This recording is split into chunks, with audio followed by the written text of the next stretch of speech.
Karibuni sana wapenzi watazamaji tena katika chaneli yetu ya JC Swahili Movies. Hii ni hadithi mpya kabisa, sio kopi. Inaitwa Mzimu wa Kijiji cha Mbagala. Ina story kali sana hii. Usisahau pia kusubscribe, comment na kulike kwenye chaneli yetu. Tuanze sasa. Siku moja asubuhi mapema, mama mmoja wa kijiji cha Mbagala alikwenda mtoni kuchota maji. Mto ulikuwa kimya isivyo kawaida. Hakukuwa na upepo, hakukuwa na sauti ya ndege. Alipokuwa anachota maji, macho yake yakavutiwa na kitu pembeni ya mto. Kulikuwa na mtu amekaa. Akasogea kidogo la kuita kwa sauti ya tahadhari. Halo? Halo? Ni nani wewe? Hakuna jibu. Aliposogea karibu zaidi, aligundua ni mwanamke amekaa kimya. Nguo zake zimelowa maji. Uso wake mtulivu lakini wa kutisha. Mama akamuuliza, "Kwa nini uko hapa?" Mwanamke huyo hakujibu kitu. Kwa hofu, mama akarudi haraka kuchota maji na akaondoka zake nyumbani. Cha ajabu ni kwamba hakumwambia mtu yeyote na hakuwaza tena kuhusu tukio lile, kana kwamba kumbukumbu yake ilifutwa. Miezi ilipita. Ndani ya kijiji cha Mbagala alikuwepo kijana mmoja wa ajabu sana. Kwa macho ya watu alikuwa kijana wa kawaida tu, lakini mawazo yake hayakuwa ya kawaida. Alikuwa na akili ya kupita kawaida. Aliongea kama mtu mzima na aliuliza maswali mazito kuhusu maisha na maana ya kuishi. Usiku mmoja, kijana akiwa amelala karibu na mama yake, ghafla alifungua macho. Chumba kilikuwa kimya sana. Akaona mtu amesimama pale. Hakuwa mama yake. Kijana akapiga kelele kali, "Mama! Mama!" Mama alishtuka usingizini, akaangalia pande zote. Hakukuwa na mtu. Kuanzia usiku huo, mambo yakaanza kubadilika kijijini. Watu walilala usiku mzima, lakini walipoamka asubuhi walikuwa wachovu sana. Miili mizito, macho mazito, kana kwamba walifanya kazi nzito usingizini. Wengine waliota ndoto zile zile, wanatembea kuelekea mtoni. Mwanamke yule yule anasimama kimya na kuwaita kwa sauti ya chini sana. Watoto wakaanza kuongea usingizini.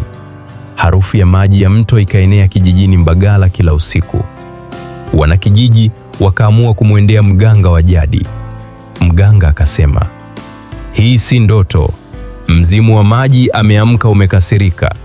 Kuna kitu kimefanywa tofauti." Akaenda porini kutafuta dawa. Alipoingia ndani ya pori, ukimya mzito ukatawala. Ghafla akamwona mwanamke akisimama mbele yake. Alikuwa mzuri sana, mrembo kupita kawaida. Mwanamke akamwambia kwa sauti tamu, "Baba mzuri, hujambo? Unatafuta nini huku saizi?" Mganga akashtuka. Akaangalia kulia na kushoto. Hakukuwa na mtu mwingine. Ndani ya moyo wake akajua huyu si mtu wa kawaida.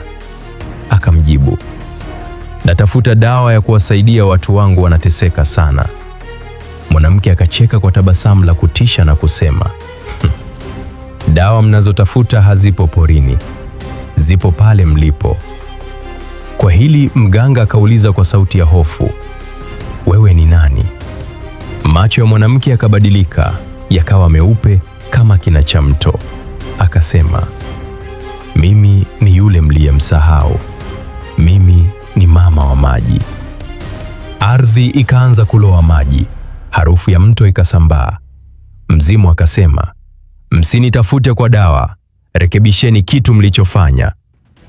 Upepo mkali ukavuma. Mganga alipofungua macho tena, mwanamke alikuwa ametoweka. Lakini mateso hayakuisha. Mzimu aliendelea kuwasumbua watu usingizini.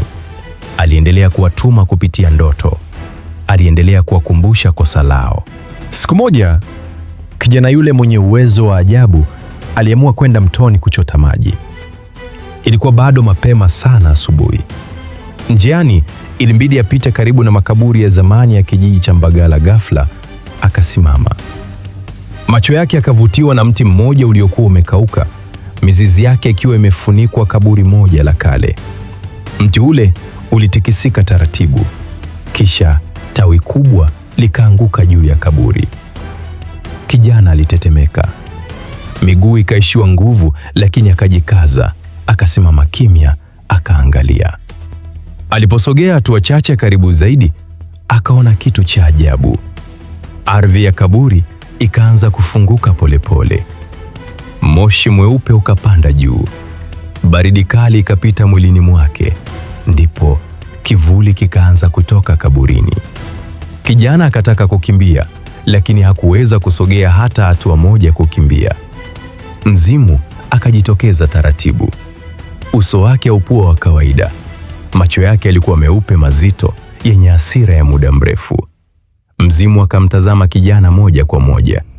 Kwa sauti nzito ya kutisha akasema, "Nakuhitaji wewe."